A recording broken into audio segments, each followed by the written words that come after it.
अखंड भारत नाम तो सुना ही होगा, क्योंकि पिछले कुछ सालों से लगातार इंडिया में शायद ही कोई ऐसा हफ्ता बल्कि कोई ऐसा दिन भी जाता होगा कि जब सोशल मीडिया पर या फिर इंडिया के मेन स्ट्रीम मीडिया पर इस मुद्दे को लेकर डिबेट नहीं होती। लेकिन हाँ, अगर पिछले कुछ सालों से ही यह अखंड भारत का नाम का टॉपिक कुछ ज्यादा ही चर्चाओं में रहा, तो इसका मतलब यह नहीं है कि यह कोई नई चीज है, बल्कि अगर आप लोग इतिहास में झांक कर देखेंगे तो आपको पता चलेगा कि यह अखंड भारत और इसका पूरा कॉन्सेप्ट काफी पुराना है। सावरकर जैसे लोगों को इस कॉन्सेप्ट का जनक माना जाता है, जबकि सन 1949 में इतिहासकारों के मुताबिक जब गांधी जी की हत्यारा यानी कि नाथूराम गोडसे को फांसी के फंदे पर ले जाया रहा था, नाथूराम गोडसे की तरफ से भी अखंड भारत का नारा लगाया गया था। फांसी पर चढ़ने से ठीक पहले यानी कि अपने बिल्कुल आखिरी वक्त में नाथूराम गोडसे ने चिल्लाकर कहा था अखंड भारत, जिसके जवाब में नारायण आप्टे ने कहा अमर रहे। दरअसल गोडसे का वही साथी था कि जिसके साथ मिलकर गांधी जी की हत्या को अंजाम दिया था और जिसको गोडसे के साथ ही फांसी पर लटकाया गया था। इन दोनों ने इस तरह से अखंड भारत का यह नारा 2 बार लगाया। फिलहाल सावरकर के इस बड़े सपने को हिंदू महासभा, आरएसएस या फिर इसी तरह की आइडियल से जन्म लेने वाली पॉलिटिकल पार्टी यानी कि बीजेपी ने हमेशा संजोकर रखा। न सिर्फ रखा बल्कि इसको वक्त वक्त पर खूब प्रमोट भी किया और 2014 में तो खुद लगातार बीजेपी ही पावर में बनी हुई है। तो इसीलिए उसके बाद से ही इस कॉन्सेप्ट की और इस वर्ड की चर्चा आसमान पर पहुंच चुकी है। हमेशा वक्त वक्त पर यह अखंड भारत मीडिया में नजर आ ही जाता है। हिस्टोरिकल कॉन्सेप्ट जानने के बाद अब दोस्तों पहला सवाल तो यही है कि भाई यह अखंड भारत क्या है। तो दोस्तों, अगर आप लोग सोशल मीडिया पर देखेंगे या गूगल पर सर्च करेंगे तो आपको अलग अलग मैप नजर आएंगे, जबकि कुछ लोग तो इससे भी आगे बढ़कर इन सारे देशों के साथ अखंड भारत के इस मैप में थाईलैंड, कंबोडिया, मलेशिया, इंडोनेशिया जैसे सारे ही देशों को शामिल कर लेते हैं। जितने भी लोग अखंड भारत के इस तरह के सारे मैप को शेयर करते हैं और अखंड भारत का सपना देखते हैं और इस सपने को सच करने की कसमें खाते हैं, उन सब के मुताबिक इतिहास में यह सारे ही इलाके कभी न कभी भारत देश का ही था, जो अलग अलग वक्त पर किसी न किसी वजह से भारत से अलग हो गए। तो अब क्योंकि भारत एक ताकतवर और स्टेबल देश बन चुका है, तो सही वक्त आ चुका है कि हम भारत के सारे पुराने इलाकों को दोबारा हासिल करें और एक अखंड भारत यानी कि ग्रेटर इंडिया बनाएं, जो अखंड भारत सावरकर के सपनों के मुताबिक एक हिंदू होली लैंड होगा। क्योंकि 1937 में जब सावरकर की तरफ से अखंड भारत का आइडिया दिया गया था और पूरा नक्शा खींचा गया था, तो उसमें सावरकर की तरफ से न सिर्फ इस अखंड भारत का नक्शा खींचा गया था, बल्कि यह भी कहा गया था कि यह हिंदुओं के लिए होली लैंड होगा, यानी कि एक ऐसा यूनाइटेड हिंदू देश कि जिसका न सिर्फ सिस्टम हिंदू होगा, गवर्नमेंट हिंदू होगी, बल्कि कॉन्स्टिट्यूशन भी हिंदू होगा। लेकिन दोस्तों, अब सवाल यह है कि भाई बाकी सारी चीजें तो ठीक है, लेकिन यह अखंड भारत का मैप कहां से आया? तो दोस्तों, इसका जवाब हमको मिलेगा अभी कुछ महीने पहले ही होने वाली हमारी नई पार्लियामेंट बिल्डिंग के इनॉग्रेशन से। आपको याद होगा कि सन 2023 में मई के महीने में ही जब हमारे देश की नई पार्लियामेंट बिल्डिंग की ओपनिंग हुई थी, एक बड़ा इवेंट मनाया गया था। तो आपको याद होगा कि उस वक्त अचानक से जब लोगों की नजर उस बिल्डिंग में लगे हुए नए नक्शे या नए भारत के मैप पर गई, तो सिर्फ उससे भारत ही में नहीं बल्कि भारत के बाहर भी कई देशों में काफी हंगामा हुआ और काफी डिबेट वगैरह हुई, क्योंकि ये कोई आम मैप नहीं था, बल्कि ये तो एक अनोखा और अलग मैप था, जिसको लेकर बीजेपी के बहुत सारे सपोर्टर और बहुत सारे मेंबर्स ने फौरन सोशल मीडिया के जरिए से ये चीज शेयर करना शुरू की कि ये देखिए अखंड भारत का मैप है और अब अखंड भारत ही सच्चाई है और अखंड भारत का सपना सच करने की ओर हम बड़ी तेजी के साथ आगे बढ़ रहे हैं। इसका असर यह हुआ कि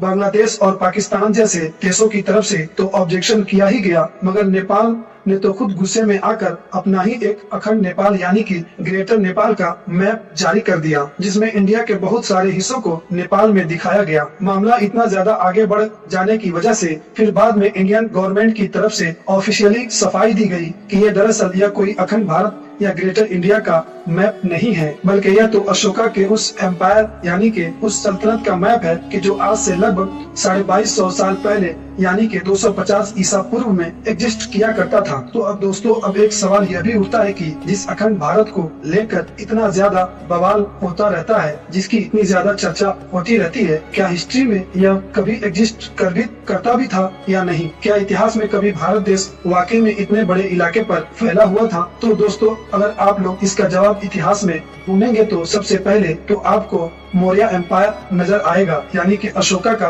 2200 से 2300 साल पुराना वही एम्पायर जिसका नाम इंडियन गवर्नमेंट ने न सिर्फ सफाई लेते हुए दिया, बल्कि जितने भी लोग अखंड भारत के इस कॉन्सेप्ट को सपोर्ट करते हैं, अगर उनसे भी यह सवाल पूछा जाता है कि भाई बताओ इतिहास में कब यह सारे इलाके भारत का हिस्सा रहे, तो वह भी इसी मौर्यन एम्पायर का ही नाम लेते हैं। मगर दोस्तों, अगर आप लोग ध्यान से मौर्यन एम्पायर का मैप देखेंगे तो आपको पता चलेगा कि यह अखंड भारत वाले मैप से बिल्कुल भी मैच नहीं करता, क्योंकि बहुत बड़ा एम्पायर होने के बावजूद भी यह केरला और तमिलनाडु जैसे इलाकों पर हुकूमत नहीं किया करता था। इसके अलावा नॉर्थ ईस्ट के भी कुछ ऐसे बहुत सारे इलाके थे कि जिन पर इस एम्पायर का राज नहीं हुआ करता था। तो जाहिर है इसका मतलब यह तो नहीं हो जाता कि अखंड भारत में शामिल नहीं है, बल्कि यह तो खुद जो मौजूदा हमारा देश है उसका भी अटूट अंग है। इसके अलावा मौर्यन एम्पायर का यह जो मैप है ये इतना ज्यादा ऑथेंटिक नहीं माना जाता। उसकी वजह यह है कि उस दौर में मैप वगैरह तो पब्लिश नहीं थे, बल्कि बहुत बाद में, यानी कि सैकड़ों और हजारों साल गुजर जाने के बाद हमारी दुनिया के जो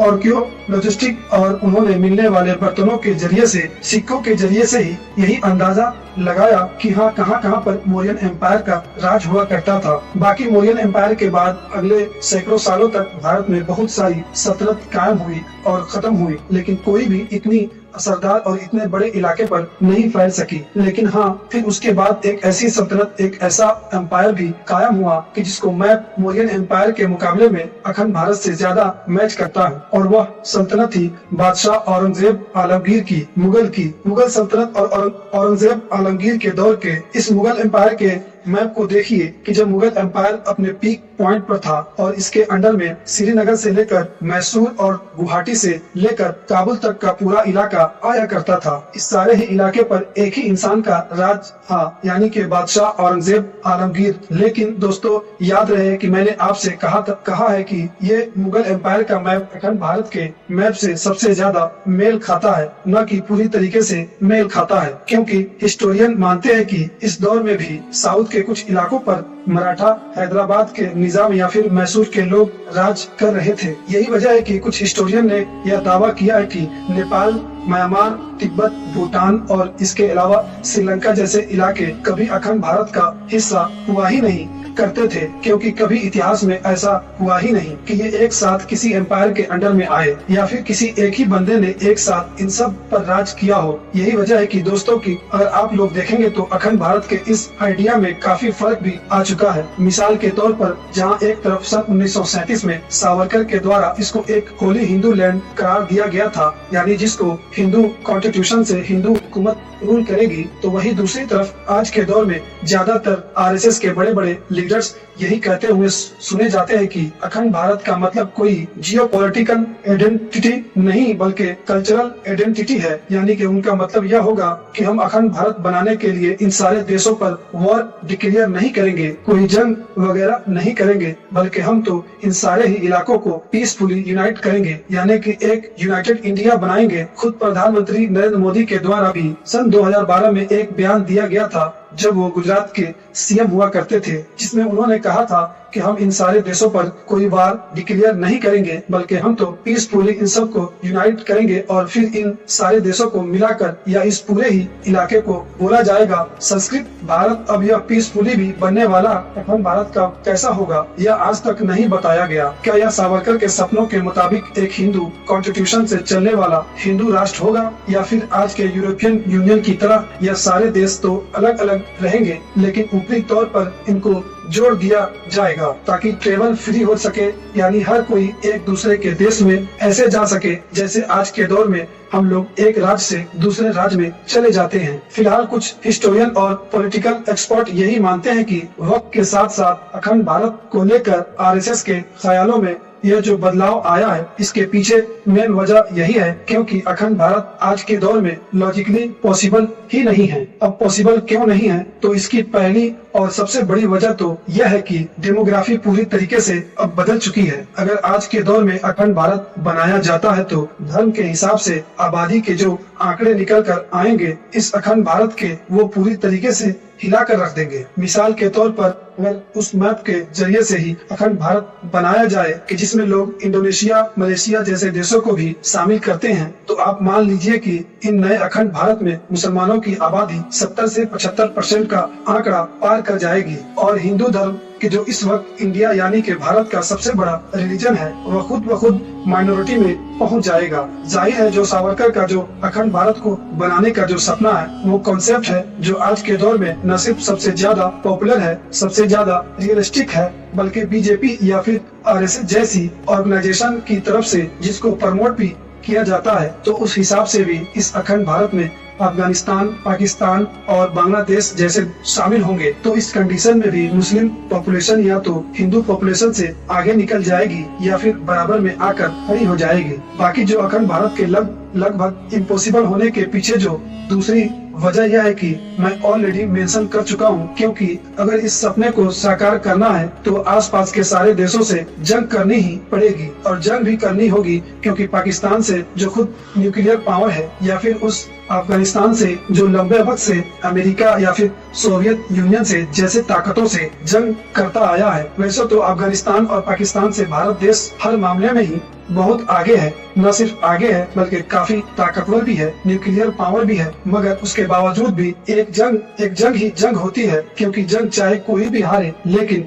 बर्बादी दोनों साइड की होती है। और फिर खास तौर से पाकिस्तान तो खुद भी एक परमाणु ताकत है, तो अब जो परमाणु ताकतों में युद्ध होगा तो उसका अंजाम क्या होगा ये मुझे आपको बताने की जरूरत नहीं है। जबकि दूसरी तरफ हम देखते हैं कि इंडिया की इमेज जंगों को लेकर हमेशा से काफी पॉजिटिव रही है। गवर्नमेंट चाहे देश में किसी की भी रही हो, लेकिन दुनिया में जब भी कोई जंग होती है तो इंडिया उस जंग को अपोज ही करता है, न सिर्फ बाहर की जंगों को अपोज करता है और शांति से बातचीत करने की सलाह देता है, बल्कि खुद ब खुद अपने आप को हमेशा से इस तरीके से प्रेजेंट करता आया है कि वह कभी भी किसी दूसरे पर बिना वजह हमला नहीं करेगा, जंग डिक्लेयर नहीं करेगा। लेकिन हाँ, जब भी बात डिफेंस की आएगी तो सब कुछ करता है और सब कुछ कर डालेगा। तो दोस्तों, यह थी अखंड भारत कॉन्सेप्ट से जुड़ी हुई पूरी कहानी। अगर वीडियो वाकई आपको नॉलेजेबल लगी हो तो हमारे चैनल को सब्सक्राइब जरूर कर ले और बेल आइकन को भी प्रेस कर दे और हमें फेसबुक पे देख रहे फॉलो जरूर कर ले।